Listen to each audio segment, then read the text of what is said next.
नमस्कार दोस्तों, times of पाठशाला में आप सभी का स्वागत है।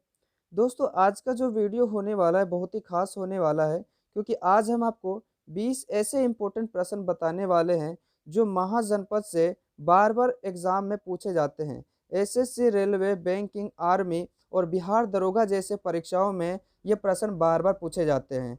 तो दोस्तों, वीडियो को स्किप करके बिल्कुल मत देखिएगा, इसे पूरा देखिएगा तभी आपको समझ में आएगा। चलिए दोस्तों, पहले प्रश्न की तरफ बढ़ते हैं।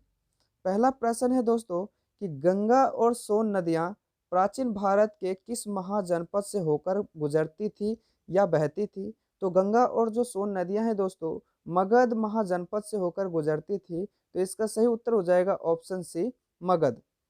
अगला प्रश्न है दोस्तों कि प्राचीन भारत में किससे भाग नामक कर लिया जाता था या लेते थे? तो प्राचीन भारत में साम्राज्य के जो शासक थे वो किसानों से टैक्स लेते थे अथवा कर लेते थे भाग नामक। तो इसका सही उत्तर हो जाएगा ऑप्शन ए, किसान। ठीक है। अगला प्रश्न है कि भगवान बुद्ध का निधन किस स्थान पर हुआ?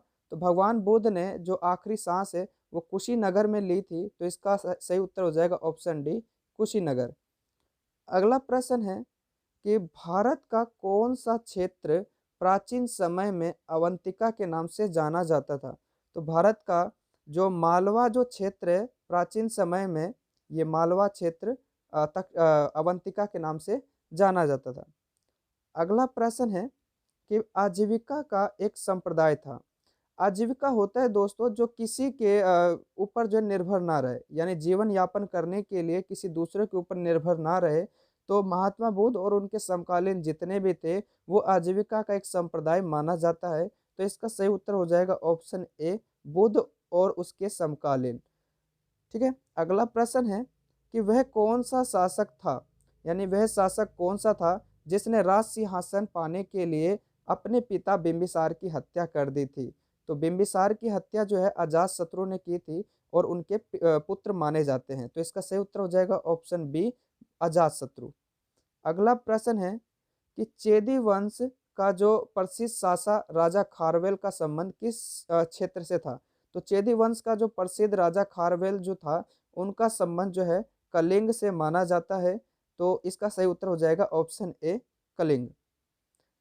अगला प्रश्न है उस साम्राज्य का नाम बताइए जिसने पहली बार युद्ध में हाथी का प्रयोग किया था। तो मगध साम्राज्य के जो शासक थे इन्होंने युद्ध में पहली बार हाथी को सेना के रूप में इस्तेमाल किया था। तो इसका सही उत्तर हो जाएगा ऑप्शन सी, मगध। अगला प्रश्न है कि निम्न में से किस शासक को मगध का उदय का श्रेय जाता है? यानी मगध जो साम्राज्य है उनका एक प्रकार से शुरुआती शासक कौन माने जाते हैं? तो हर्यक वंश के जो शासक थे बिंबिसार, उनको माने जाते हैं। तो इसका सही उत्तर हो जाएगा ऑप्शन डी, बिंबिसार। अगला प्रश्न है उस गणतंत्र का नाम बताइए जो छठी शताब्दी ईसा पूर्व 8 राज्यों का एक संघ हुआ करता था। तो छठी शताब्दी पूर्व जो है, छठी शताब्दी ईसा पूर्व जो है, जो 8 राज्यों को जो संघ हुआ करता था दोस्तों वो वज्जी था। तो सही उत्तर हो जाएगा इसका ऑप्शन सी, वज्जी। अगला प्रश्न है कि मौर्य वंश के बाद किस शासक ने मगध पर शासन किया था? तो मौर्य वंश के बाद जो है दोस्तों शुंग वंश ने शासन किया था मगध पर। तो इसका सही उत्तर हो जाएगा ऑप्शन बी, शुंग वंश। अगला प्रश्न है प्राचीन ग्रंथों में कितने महाजनपद होने का प्रमाण मिलता है? तो दोस्तों प्राचीन ग्रंथों में 16 महाजनपद होने का प्रमाण मिलता है। और ये प्रश्न दोस्तों सीआरपीएफ और एसएससी में कई बार पूछे जा चुके हैं। फिलहाल के 2021 के एमटीएस में ये परीक्षाओं में पूछे गए हैं। तो ये बहुत इंपॉर्टेंट प्रश्न है। तो इसका सही उत्तर हो जाएगा ऑप्शन सी, 16 महाजनपद। अगला प्रश्न है कि सिकंदर और पोरस का युद्ध जो है दोस्तों किस नदी के तट पर हुआ? तो नदी का कौन सा नदी है और कौन सा नदी के तट पर हुआ था? तो झेलम नदी के तट पर हुआ था दोस्तों इनका युद्ध जो है। तो सिकंदर और पोरस का युद्ध झेलम नदी के तट पर हुआ था। अगला प्रश्न है कि 5वीं शताब्दी में मगध की राजधानी क्या हुआ करती थी? तो 5वीं शताब्दी में अजातशत्रु के वक्त दोस्तों मगध की जो राजधानी थी अजातशत्रु ने पाटलिपुत्र जो है कर रखी थी। तो इसका सही उत्तर हो जाएगा ऑप्शन सी पाटलिपुत्र। अगला प्रश्न है कि मौर्य वंश का अंतिम शासक कौन था। तो मौर्य वंश का जो अंतिम शासक है दोस्तों वो बृहदत्त को माना जाता है। तो इसका सही उत्तर हो जाएगा ऑप्शन ए बृहद्रथ। अगला प्रश्न है कि सिकंदर और पोरस के बीच जो युद्ध हुई थी दोस्तों वो कब हुई थी। तो सिकंदर और पोरस के बीच युद्ध दोस्तों 326 ईसा पूर्व में हुई थी। तो इसका सही उत्तर हो जाएगा ऑप्शन सी 326 ईसा पूर्व। अगला प्रश्न है कि चेदी वंश का प्रसिद्ध जो शासक था या राजा वो खारवेल किस धर्म का अनुयायी था। तो प्रसिद्ध जो राजा खारवेल थे वो जैन धर्म के अनुयायी माने जाते हैं। तो इसका सही उत्तर हो जाएगा ऑप्शन ए जैन धर्म। ठीक है दोस्तों, अगला प्रश्न देखते हैं। प्राचीन मगध में वर्तमान कहाँ स्थित है, यानी प्राचीन मगध जो है इस समय कहाँ उपस्थित है ये पूछ रहे हैं।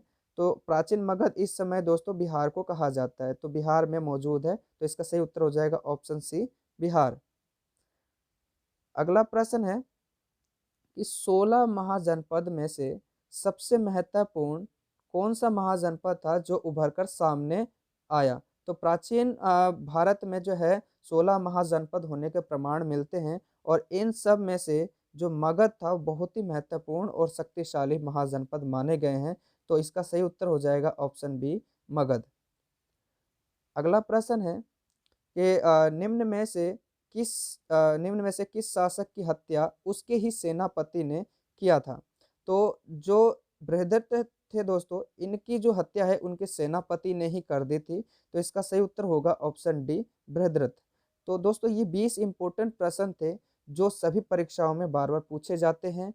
दोस्तों वीडियो पसंद आए तो एक लाइक जरूर कीजिएगा और दोस्तों अगर आप चैनल में नए हैं तो प्लीज़ इसे सब्सक्राइब कर लीजिएगा और बेल आइकन को ऑन कर दीजिएगा ताकि हमारी आने वाली सभी वीडियो की नोटिफिकेशन और वीडियो आप तक पहुंच सके। तो मिलते हैं दोस्तों अगले वीडियो में।